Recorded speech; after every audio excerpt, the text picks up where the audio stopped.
Right. Well, let's go ahead and begin. Thank you everyone for coming. My name is Sunny. I'm one of the PhD students here in the Religious Studies Department at Stanford University. And whether it's your first time or you've participated before, we want to welcome everyone to the fourth of 5 Ptarmigan events taking place for this academic year. For this event, we've budgeted exactly 1 hour that includes a mini lecture followed by a brief Q&A session. And during the presentation, we ask that you kindly take advantage of the Q&A button that you could find at the bottom of your Zoom screen. My colleague who oversees the series, Anuj, will come in after the lecture to present those questions to our speaker. For today's program, we're very privileged to have with us Dr. Hunnell Chen, Assistant Professor of Art History and Visual Culture at Bard College. In addition to being the recipient of numerous awards and honors for her research, Dr. Chen is the founder and co-director of the International Digital Dura-Europos Archive. Today, Dr. Chen will be speaking to us on Dura-Europos' ancient past and digital future.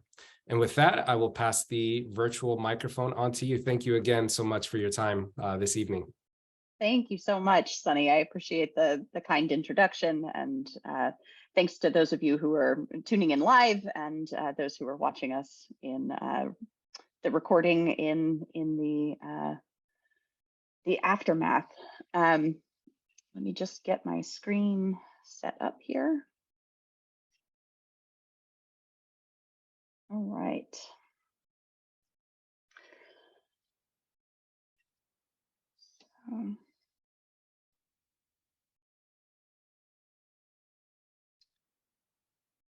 Sunny, could I just check in to see, is my my image showing on my side? For some reason, it doesn't seem to be. It sure does, yeah. We see. Okay, all right.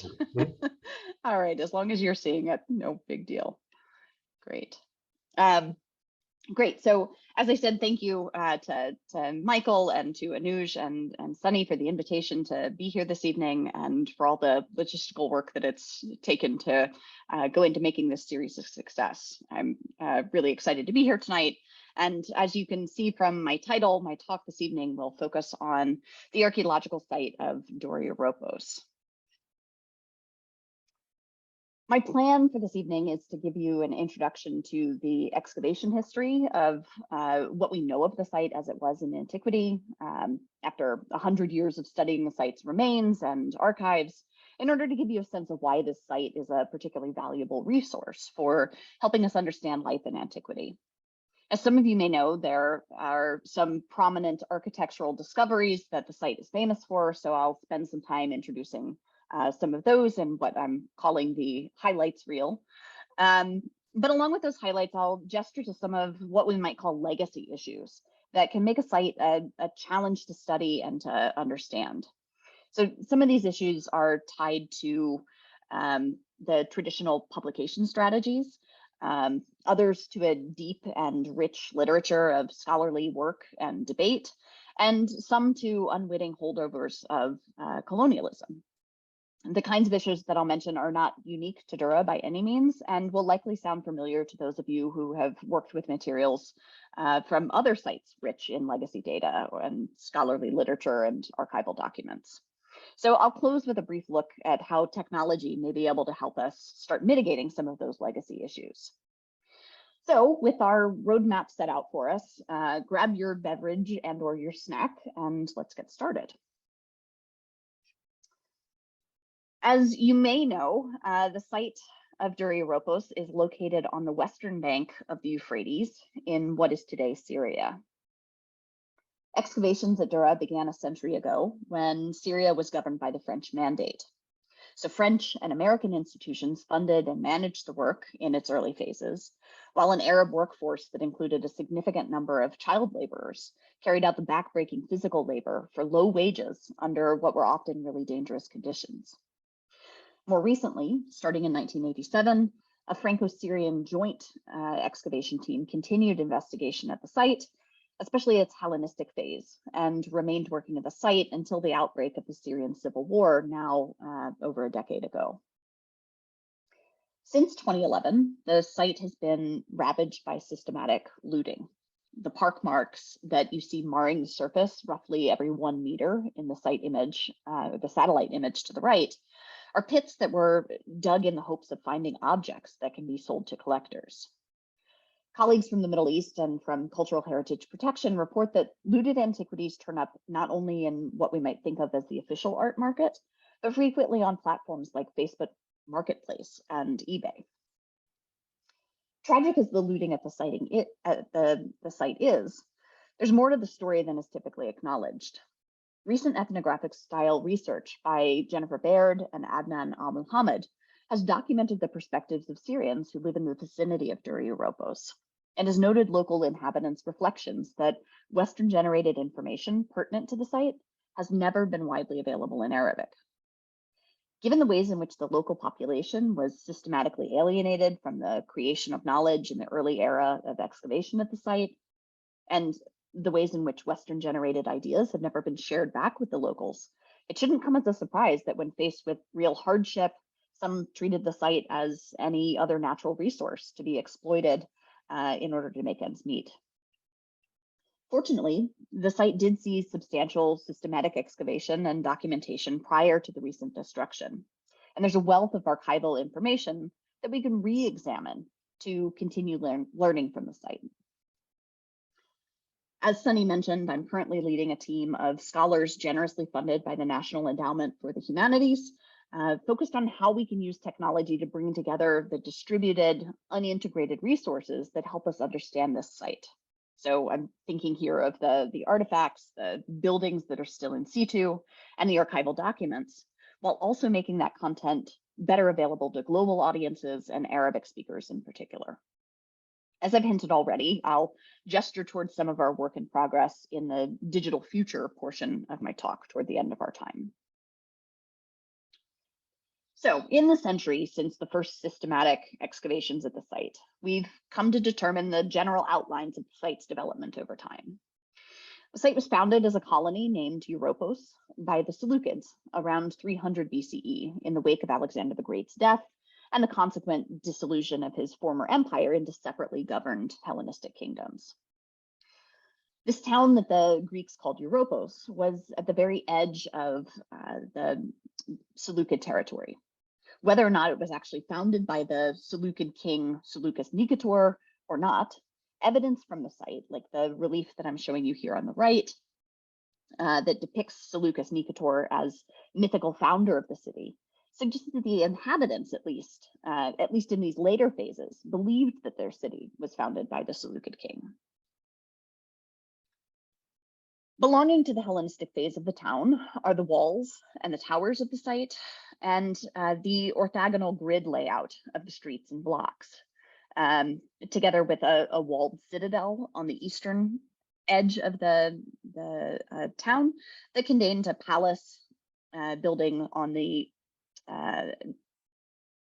edge of town. So just up here on the edge of the map is where we're talking about. Of course, the orthogonal grid layout are the streets running north-south and east-west that carve up these little individual blocks. The excavators then used an alphanumeric system to label each of the blocks, and this is frequently how building locations are referenced in the literature. And of course, the walls that were established as part of the Hellenistic phase, each of these numbers that you can see here, T22, T21, those are again, the labels, the names that were attributed by the modern excavators in order to identify or have identifiable features on the site that they could refer to. So in addition to the citadel, there was also the agora, this civic center toward the center of the city that also dated to the Hellenistic phase. And the more recent campaigns of excavation by the Franco-Syrian team has established that the Hellenistic occupation was concentrated kind of over here on the eastern edge of the town in the vicinity of the citadel. Around 113 BCE, the city came to be occupied by the Persian power of the time, called by scholars either the Parthian or the Arsacid Empire. It may have been in this phase that the name Dura came into more prominence as the name of the site, but there's some indication that the toponym may go back even earlier to a very little understood pre-Hellenistic phase at the site. What I'm showing you here is the oldest text that has been recovered from Dura. It's on a clay tablet and written in cuneiform. And this particular tablet was reused in the construction of a building at Dura. And this text actually mentions a place named Dura that may be an earlier form of the name Dura. So just as an aside, in case it's not clear, the hyphenated name Dura-Europos, or in some cases you'll see it flipped around. The French scholars in particular have advocated for the name Europos-Dura. So these modern hyphenated names that you see used today are modern amalgamations that are used to capture the complexity of the question of the site's name, its ancient name, since it changed over time or was evoked in certain contexts by certain populations. The Arsacid or Parthian phase of the site continued into the 2nd century CE. So if you know the political history of the ancient Mediterranean, you may be aware that the Parthian Empire and the Roman Empire were essentially in competition for territory and political influence in the region on their shared border for much of their history. And our site, Dura-Europos, they're circled roughly in yellow, was right on that border between the red and the green in the map.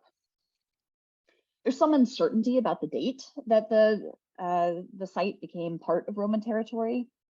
In the early years of the 2nd century, there's some archaeological evidence, including Roman marching camps in the vicinity of Dura, a triumphal arch just outside of Dura, and an inscription discovered inside Dura that indicate that the city may have been briefly occupied by the Romans during the reign of the Emperor Trajan, so around 116 to 117, or that at the very least, there was notable conflict with the Romans at that moment and that Dura was impacted by the conflict.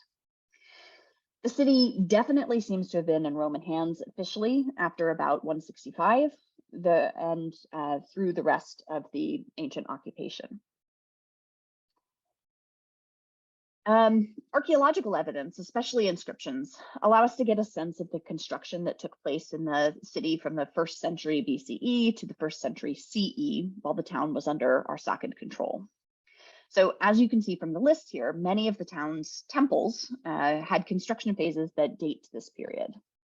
One of the points that I'll come back to in the discussion of legacy issues at the site is that several of the names the early excavators attributed to the buildings are canonical and repeated throughout a century's worth of literature, but in some cases are now thought to be misleading. So restudy and reconstruction of archaeological assemblages from these sacred buildings often suggests that more than one divinity may have been worshipped in a single location. And as you can see, many of these names only attribute the building to a single divinity. So the inscriptions from the site also suggest that many of the divinities and the people who made dedications to them partook in a practice of double naming. So they possessed and made use of both Greek and Semitic versions of personal or divine names. So the inscription I show you here on the left names the dedicant with both the Greek version of his name, Alexander, and the Semitic version, Amaios. And the inscription on the right is written in Palmyrene Aramaic and Greek and names the god both Baal-Shamin in the Palmyrene Aramaic and Zeus in the Greek. This practice of double names, both for individuals and for divinities, is a testament to the hybridization and kind of cultural code switching that took place at the site. When the town transferred into Roman control, Roman soldiers were garrisoned at the site as part of the defense on the empire's easternmost frontier. The Romans modified the existing structures to their purposes. Jennifer Baird, who has examined the houses at Dura, has shown that many of the houses from the site were founded with Mesopotamian style plans. So they were characteristically organized around a central courtyard, made of mud brick and accessed via an L-shaped entry. But these structures were taken over by the Romans and reworked for their own needs. Simon James's research has shown that the Romans modified the northern and citadel portions of the city for military purposes. So on the plan here, you can actually see a little bit of the camp wall that was erected as part of this restructuring of the northern sector of the city for the military garrison. So it was in this northern section that the Romans constructed a military headquarters building, a principium, in this period. They also built a new amphitheater for entertainment purposes and Roman-style baths. But modifications to those Mesopotamian-style house plans also suggest that houses in the so-called civilian sector of the site, so the larger sector down here underneath the citadel and south of the military sector of the city. These houses in the so-called civilian sector of the site were also used for garrisoning soldiers in the Roman phase, and that there wasn't necessarily a hard and fast division of the site between military and civilian inhabitants. It's Dura's last phase, the Roman phase of occupation, that's the best preserved and best documented at the site. And so it's often the one that you'll read about in the literature on the site. This is, of course, because archaeological layers are deposited such that the oldest phases are at the bottom and the more recent phases are successively superimposed so that the most recent layer is on top. So while under Roman control, at the very end of Roman control, in fact, Dura was spectacularly conquered in a mid-3rd century CE siege by the Sasanian army. The Sasanians were a Persian dynasty that supplanted the Arsacids in the early part of the 3rd century CE. So in the middle of the 3rd century, the Romans and Sasanians engaged in a tussle for territorial control, where Dura was precisely one of the sites in the disputed territory. The evidence of Dura tells us that the Romans saw the writing on the wall in the midst of these incursions, and they prepared themselves for a besiegement by the Sasanians, who were toppling cities in the vicinity of Dura. So the mid-250s threat from Sasanian advances toward the Romans' holdings prompted Dura's military to reinforce the city's western fortifications in 2 closely dated campaigns of reinforcement. So in the image that I'm showing you here, the top section shows the situation before the reinforcement campaigns. So the city's western wall had a street behind it. This is dubbed by the excavators as Wall Street for obvious reasons. And a series of buildings were then situated along that Wall Street. The middle and bottom images then show that in 2 phases, the Romans reinforced their walls by building a kind of skirt-like glacis off the bottom of the existing towers. And they commandeered the buildings along Wall Street and then filled those in with dirt infill to effectively widen the footprint of the wall and bolster it against battering rams and undermining from external aggressors. So serendipitously then, from the perspective of modern scholars, the infill material that Dura's inhabitants used to reinforce the city's defensive fortifications ultimately created the conditions that enabled the preservation of delicate organic artifacts of the sort that are disproportionately limited in the ancient record due to environmental circumstances. So because Dura is one of the few places to preserve such organics, the site is critical for helping us recover aspects of everyday life on the Syrian frontier. Among the unusual organic survivals are a number of documents that are written on papyrus and some on parchment. Ancient documents written on these materials are almost never found outside of Egypt, and many of the papyri in collections today are without reliable information about where they were discovered. So the documents from Dura are significant for both of these reasons and for what their texts tell us about ancient life. From the papyrus that I'm showing you here, which is a divorce record, we have confirmation that marriages were contracted between Roman soldiers and local women. just as a for instance. The same conditions of defensive strategy at the site also then preserved important evidence of Sasanian besiegement technique and weaponry, including the use of poisonous gas. Simon James has used the archaeological evidence from the site to reconstruct a game of cat and mouse where the Roman and Sasanian soldiers reacted to each other's tactics. A Sasanian attempt to undermine the Roman walls, so coming from this direction here and working its way underneath Tower 19, was given away by the noise of tunneling and a growing spoil heap that was still discernible in the photographs of the excavation a century ago. So you can actually see the material here from the undermining, the tunneling that was being done by the Sasanians. And James says that this is one of the ways that the Romans would have gotten wind of the fact that the Sasanians were undertaking a tunneling operation. So the Romans reacted by creating their own tunnel from the interior, aimed to intercept the Persian miners near Tower 19. So that's what I'm showing you here, and in the blow up off to the right-hand side.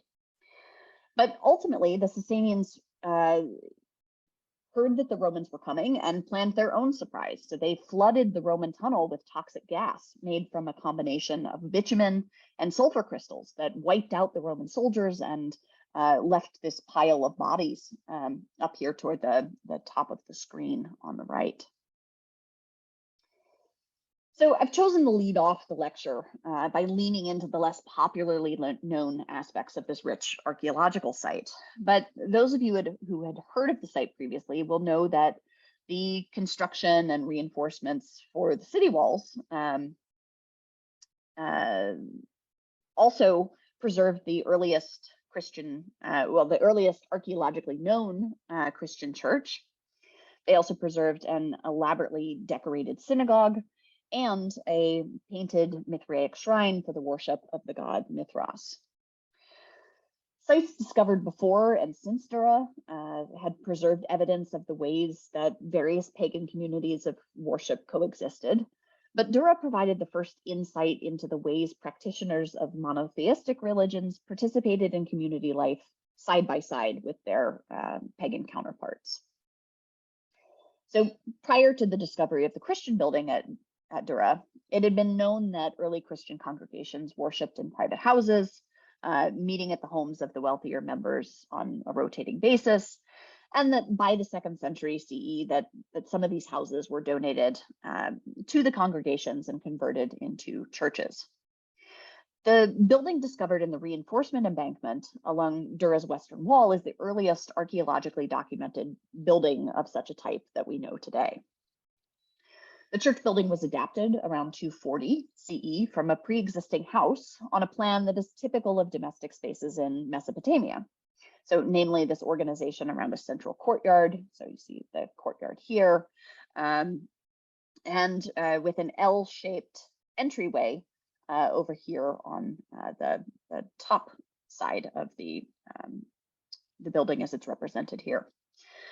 The identification of the building as a Christian space is clinched by the baptismal font and wall paintings depicting scenes from the Bible that are preserved in the room at the top left of the plan.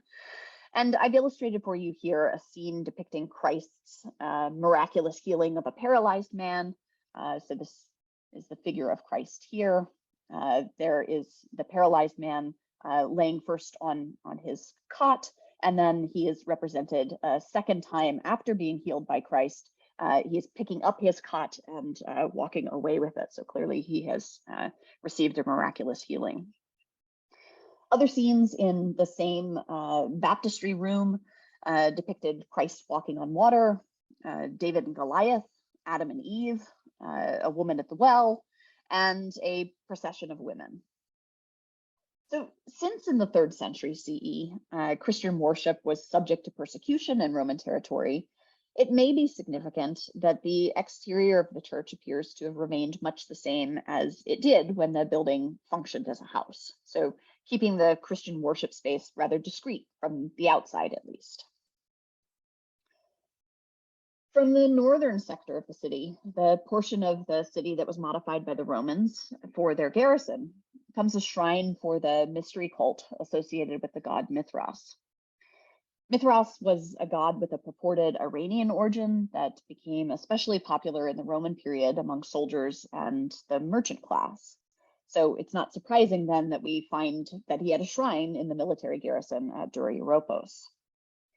A dedicatory inscription found there, dated to 169 CE, shows that the shrine was sponsored by Palmyrene archers who served in the Roman army.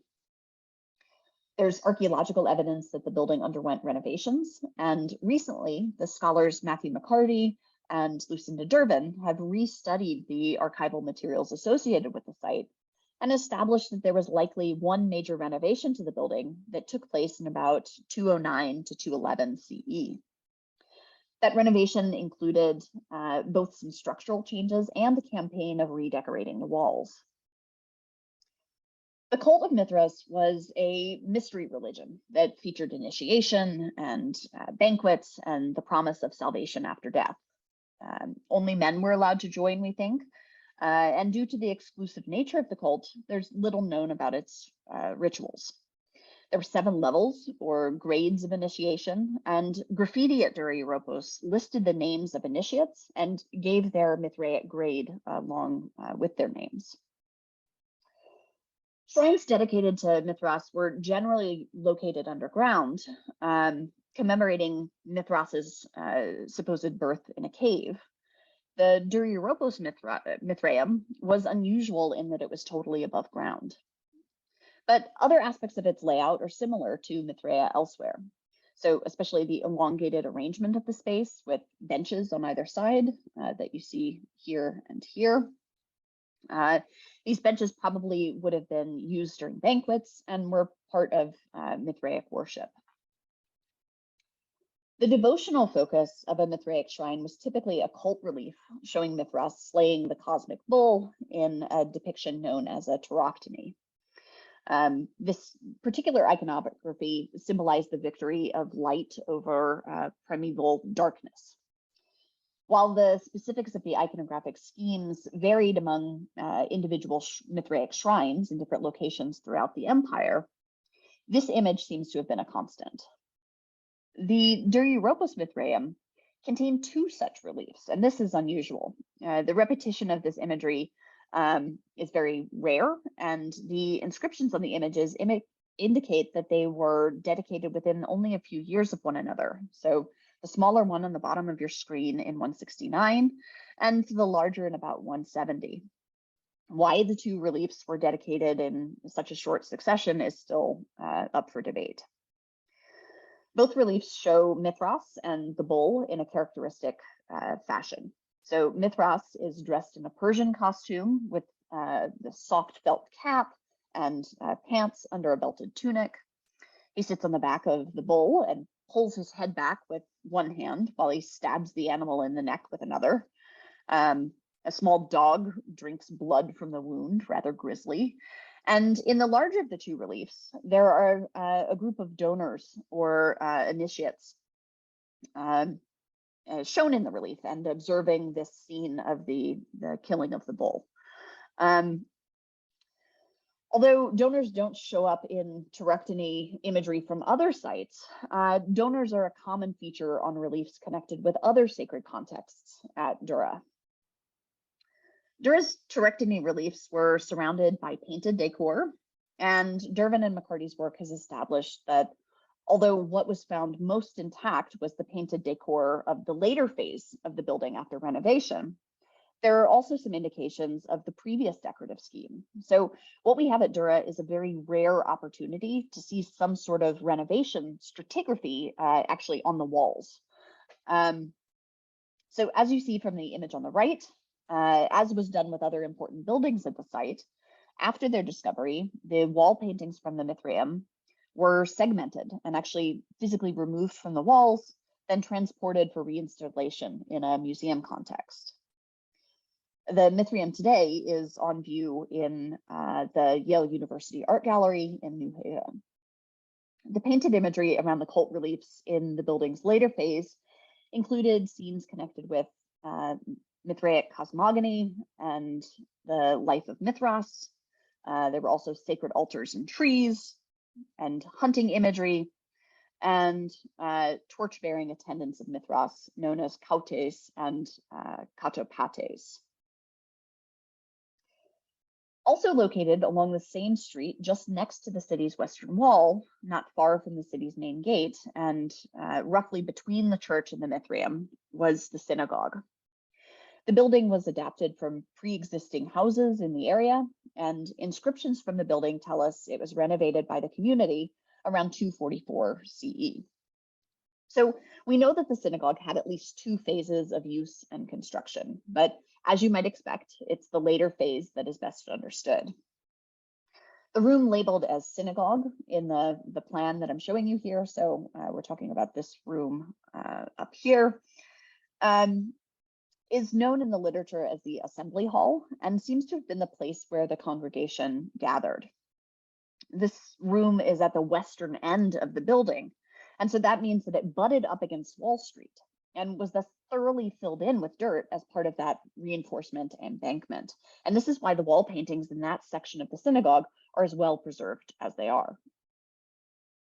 This is a schematic plan that I'm showing you here of the assembly room. And the jagged line that you see circling around all four walls of the room approximates the height of the dirt fill on the respective walls. So as you can see, the wall painting was best preserved in the areas where the dirt infill was present. The westernmost wall's decoration was preserved in multiple registers from almost the ceiling height to the floor, and it also contained a decorative niche that may have been for the keeping of the Torah. The paintings on the walls depict scenes from the Hebrew Bible, while the ceiling was made up of tiles that combined inscriptions, vegetal motifs, human heads, and hybrid mythological creatures, and apotropaic eyes, actually. The discovery of the synagogue from the 3rd century CE, or any synagogue from the 3rd century CE that was riotously painted in bright colors with figural motifs, was astonishing at the time of this discovery, because up until the discovery of Dura's synagogue, scholars had presumed that ancient Jews avoided creating figural art because of a prescription in the Second Commandment. But the discovery of the Dura synagogue turned this assumption on its head. Scholars now believe that the intent behind the Second Commandment likely had more to do with an avoidance of idol worship, and so may only have applied to a discomfort with freestanding sculptures that could be worshipped as idols, rather than a discomfort with figural imagery in general. Like at the church and the Mithraeum, after their discovery, the wall paintings were cut off the walls at the synagogue. And on the left, you can actually see an image of that removal in process. While the church and the Mithraeum went to Yale as part of the negotiation of the division of fines, the synagogue walls stayed in Syria and were reinstalled in the National Museum in Damascus, where they remain today. Unfortunately, though, it's very difficult to find good quality photographs of the synagogue paintings. So I'm showing you here only just a few images to give you a sense of the vivid colors that were used in the imagery. But ultimately, the fascination with the imagery in Dura synagogue, as important as it was, together with the tendency of many early 20th century archaeological projects to publish like content with like, so emphasizing categorization over context. So I mean, publishing paintings with paintings and inscriptions with inscriptions has sometimes obscured contextual relationships among different classes of content. The synagogue is a good place to illustrate this problem. So, for example, when Dura is conjured in North American classrooms, it's most often for the purposes of exploring or illustrating something about Judeo-Christian religions, a fact which certainly ties back to the ways in which the original excavators framed the importance of the city for the purposes of securing funding. And tied to that is the way that teaching resources about these portions of the city seem to be more readily available because of those buildings' often cited natures. But even in those Judeo-Christian spaces, they're clues to the ways those spaces were inhabited and interacted with by ancient peoples with much more complex identities and cultural traditions than are typically acknowledged when we teach these spaces. Among the scenes from the Hebrew Bible, painted in Dura's synagogue, nestled among drapery folds and limbs, are dipinti in Middle Persian. Some of them are explicitly dated by the mention of the regnal year of the Persian Sasanian king. And since we know that the synagogue was filled in with dirt in preparation for the Sasanian attack, these inscriptions suggest that visitors from the Sasanian Empire were among those who visited Dura's synagogue while it was still in use. Those Middle Persian dipinti exist alongside Aramaic and Greek dipinti and graffiti. All of these texts were published soon after discovery, but they were published in separate lists and not in consideration of their relationship to one another or the painted scenes that they modify. Fortunately, Karen Stern has recently turned her attention to doing this long overdue integrative reconsideration. As I've spoken about this site with other ancient world specialists who I'm sure cover Dura's synagogue in their undergraduate surveys, they're often surprised to learn about the Middle Persian dipinti in particular. I'd wager that most times this building is taught in North American classrooms, the presence of those messages is not acknowledged or explored with students. The reasons for this are complex, but decisions about data processing at the time of exploration and the inflexibility of traditional modes of publication is surely part of the explanation. Contextual relationships between different classes of artifact and architectural environments at Dura are often reconstructible from the extant literature. But here's where we meet up against another complicating legacy issue. At a site with deep publication history, changing naming traditions can often complicate attempts to retether objects to their archaeological context. An example from one of the pagan temples at the site, actually the first building that was ever excavated at Dura, illustrates how naming traditions are an outgrowth of colonial dynamics that end up excluding certain populations and also complicate efforts to bring together information from different sources but pertaining to the same place. This concrete example will allow me to briefly introduce the potential of a digital method known as linked open data and gesture at how it can have important payoffs for the future accessibility of information pertaining to Dura-Europos and by extension to other cultural heritage sites of global multidisciplinary interest. So just in English, over the course of the 100 years since the temple in the northwesternmost corner of the site was excavated, it's been known in the Western literature, in collection catalog records and databases, and among scholars, variously as the Temple of the Palmyrene Gods, the Temple of the Oriental Gods, the Temple of Zeus, and now most commonly as the Temple of Bel, among other names. And each individual language will have its own way of expressing those naming traditions, different scripts, etc., different spellings. The recent ethnographic style research that I referenced already this evening has also made clear that in the absence of information in Arabic shared out from the West, the local population has developed its own oral traditions connected to the ruins. Different narratives of significance among different populations by extension can lead to the association of vastly different names with the same building. So one that is perhaps more widely used and the other more colloquial, but both are equally valid and historically significant. So for instance, among the locals, the archaeological site itself is often called al-Sur, so the wall in Arabic. And the site's main gate, like several of the site's other buildings, also has a local name. So Western scholars often call the main gate, what we're talking about is right here. They often call it the Palmyrene Gate because it straddles the road that leads overland to the city of Palmyra. But among the local population, the same gate is frequently referred to as Bab al-Awa, the gate of the air. The problem is that each publication or institution or database with content relevant to a given place or specific feature within an archaeological site, in our case, all the content related to the site of Dura-Europos, or all the content related to the Durine building known variously over time and according to author as the Temple of the Palmyrene Gods, the Temple of the Oriental Gods, the Temple of Bel, may use different versions of a place name in their own cataloging practices or in the text of a publication. In the absence of the methodology that I'll describe in a moment, accessing all of the contextualizing content available about Dura, whether it's in traditional publications or in databases or other digital formats, requires command of an impossibly long list of what are essentially synonyms for the same place. The reality of the complex naming landscape makes it difficult for speakers of any language to be sure that they've located all the content relative to their area of inquiry, or to confidently identify where an object was found according to object metadata, or to be sure which building is referenced by an archival photograph or drawing.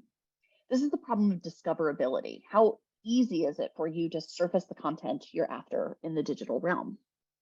Well, really any realm. As much of the challenge as that reality might be to a scholar with the privilege of an elite Western education, it's important to acknowledge the problematic ways in which such expectations place an unrealistic burden on those who have been systematically disadvantaged. So including the local populations whose families have long resided in the vicinity of archaeological sites. We don't often think about the fact that cataloging language and choices regarding what name to call a site by are both important subjectivities in archival records that can in turn bias the digital discoverability of content and specifically create bias in who does and does not have easy access to that content. Ability to contend in a particular language becomes an unintentional gatekeeping device. So even with legacy archaeological content online, it's still not necessarily readily discoverable and easy to understand, especially for systematically disadvantaged stakeholder audiences. But using the method of linked open data makes it possible to bridge the tension between the very good reasons for maintaining the complexity around naming traditions and the digital discoverability challenges that such complexity creates. So for those who haven't encountered it before, the very simplified idea of linked open data, or LOD for short, is that structuring digital records according to some shared principles that allow for a lot of flexibility in implementation can ideally allow for data to speak the same computer-based language behind the scenes, no matter what language, human language, is used in its cataloging. So structuring data according to LOD principles ideally allows for databases to work together, allowing computers to understand complex information and infer relationships between various topics, people, contexts, publications, data sets, and the like, more like humans. This capacity would enable computers to answer more complex questions in much more accurate ways than has traditionally been possible in the digital realm. So I've schematized the concept for you. Imagine 3 separately cataloged and curated sets of digital information managed by 3 different entities. The 2 institutions on the left have records for items associated with places marked in blue. LOD would allow these 2 databases not only to talk to one another, but also to talk to the geographic database on the right, ultimately allowing the computer to infer that the objects in separate institutional databases are actually associated with the same place. The vision of LOD would ultimately create a web of data, like the visualization I'm showing you here. This web of data maps interconnections among different ideas, things, places, people, publications, and data sets, such that both a human and a computer can crawl through it to understand how data managed by different institutions or entities may have points of overlap. So within this ecosystem, data from separately conceived but tangentially related projects can be easily reused to mutually enrich both original data sets. For Dura, the artifacts and archival documents that help contextualize them are dispersed into different collections across the world. Each database or publication related to the site may use different languages or spellings and privilege different naming tradition. Almost none of them allow for search according to Arabic translations of Western names, let alone the colloquial names used by locals.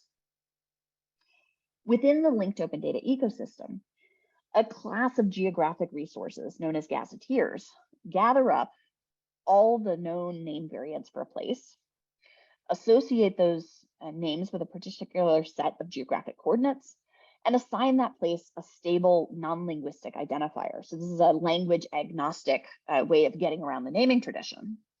Then data managers of various databases and other resources can essentially tag the resources in their online collection with a stable identifier defined for the place with which the resource is associated and thereby the metadata for the objects in their collection is enriched with all the various naming traditions that are known to the gazetteer.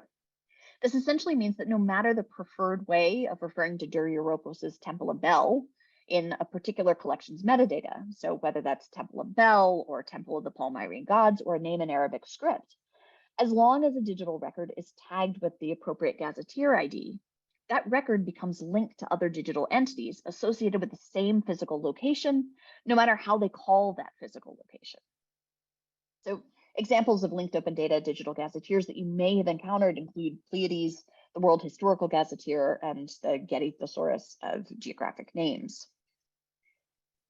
So labeling one's data using these gazetteer entities, places that are defined within a linked data gazetteer can kind of serve as a digital reassembly node for objects and archival materials and publications, potentially kept in different physical locations, cataloged in different languages, and possibly following any number of different naming conventions.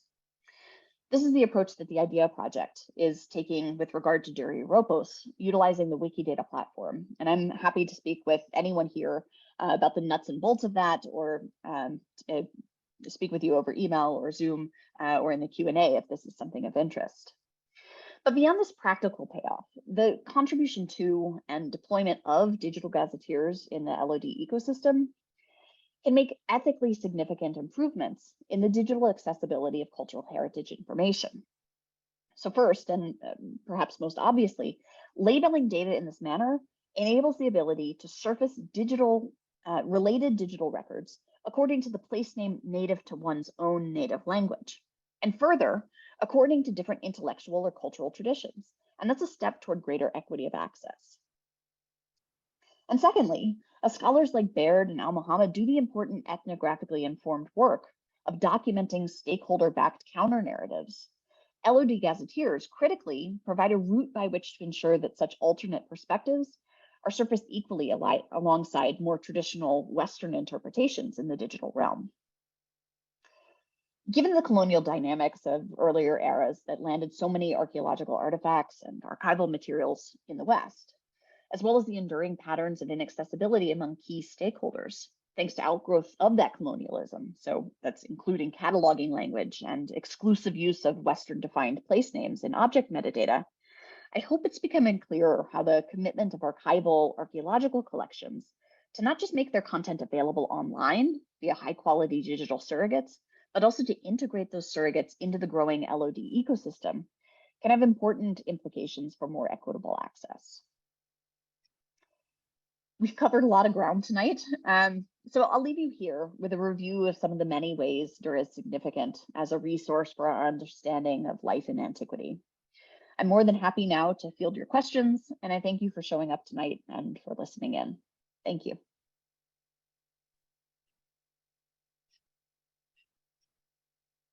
Thank you so much for your presentation, Anne. And that was really incredible. I think for me personally, I learned a lot about Dura. And while you did an incredible exploration of the archaeological history and kind of looked at a number of different facts of history, I kind of wanted to focus a little bit more on this Q&A in terms of just kind of the digital future aspect of what you've been saying. I think with linked open data, I really kind of want, what's really incredible here is you've been able to go over, numerous years of archaeological history and a huge swath of data kind of coming together under this type of data. And I think a lot of individuals in late antiquity may not be fully familiar with this type of system. So I was kind of curious if you wouldn't mind talking a little bit more about where else this type of analysis and this type of kind of congruency of data could be applied in the field of late antiquity. Yeah, sure. I mean, really any kind of data collection that scholars are doing, this is a methodology that the barriers are increasingly lower and lower. So the particular platform that we're using called Wikidata means that you don't have to know how to code.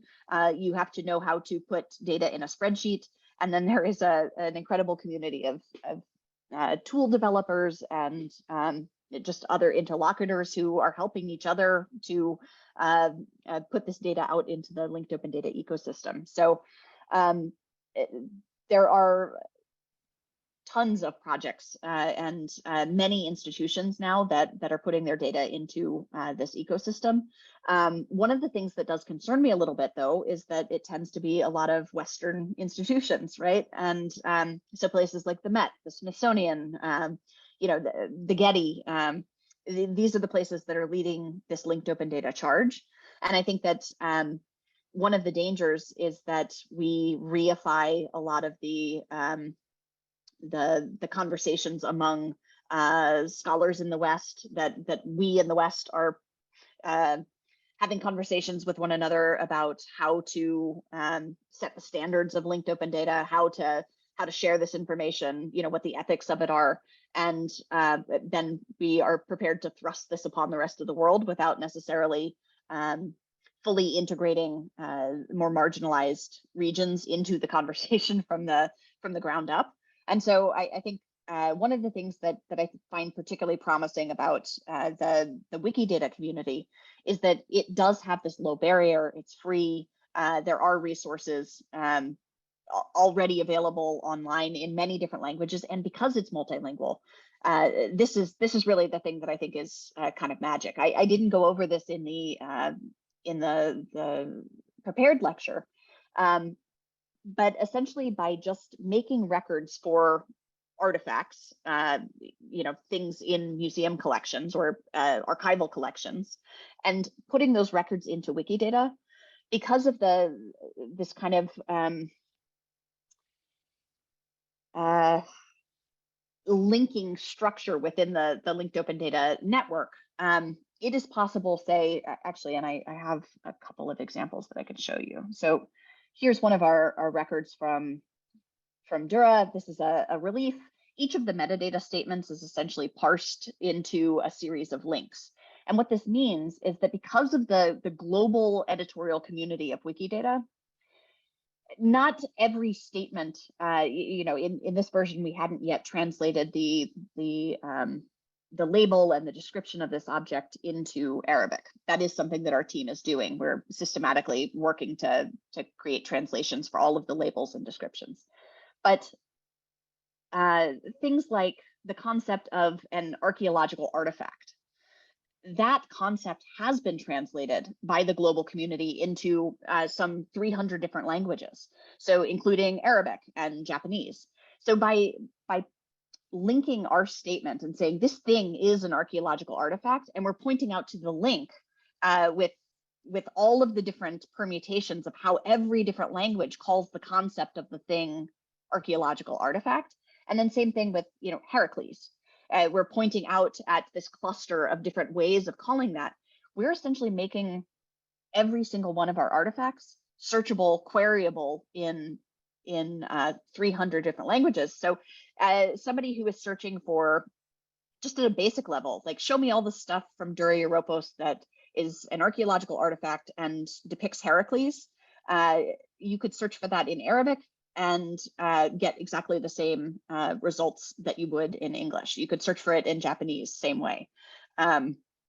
So I've meandered a little bit in my answer, but you can see that I find this really exciting and promising. And as I said, I mean, the Wikidata community has been around since 2014, and there's really this groundswell, I think, in the last several years of institutions that are pouring all of their records into this ecosystem so that they can be linked up with other kinds of content. So. Yeah. I do have a follow-up question on that. One of the things from maybe like the graduate student level, there are obviously a number of PhD students that join us and who are probably embarking on their dissertations. If not yet, then pretty soon. Do you think that working with linked open data is something that PhD students foraying into these new fields should kind of start maybe considering to kind of incorporate? I mean, it would be, if you kind of think about it in terms of the larger ecosystem, I feel like it could be a benefit to the greater good. And yeah, I just wanted to hear what your thoughts on that might be. Yeah, I think for sure. And I think that there is so much dissertation work, for instance, that is data collection, where you are collecting resources and this person said this and that person said that, right? And there are ways that you can parse that information into a spreadsheet And that could all be contributed into the linked open data ecosystem so that somebody else doesn't have to track down, what are the different kinds of interpretations that have been offered of this particular iconographic figure in this in this painting, for instance, right? There is a way within the linked open data ecosystem to specify a particular figure within a painting and say scholar X, and on this page, scholar X, interpreted as this figure, and on in this other volume, scholar B, interprets it as somebody else. And that is then all queryable in this multilinguistic way.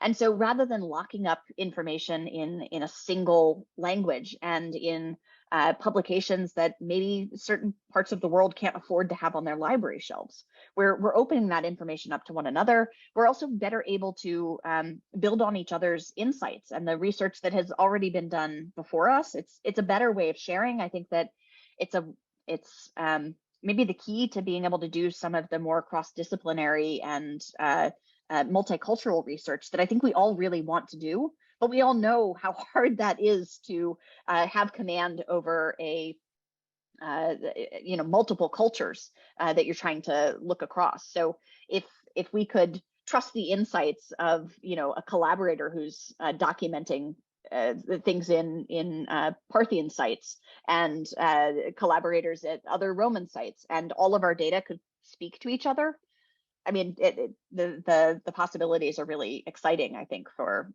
how much more we could do and the kinds of insights that we could have that could break down some of what we all are realizing are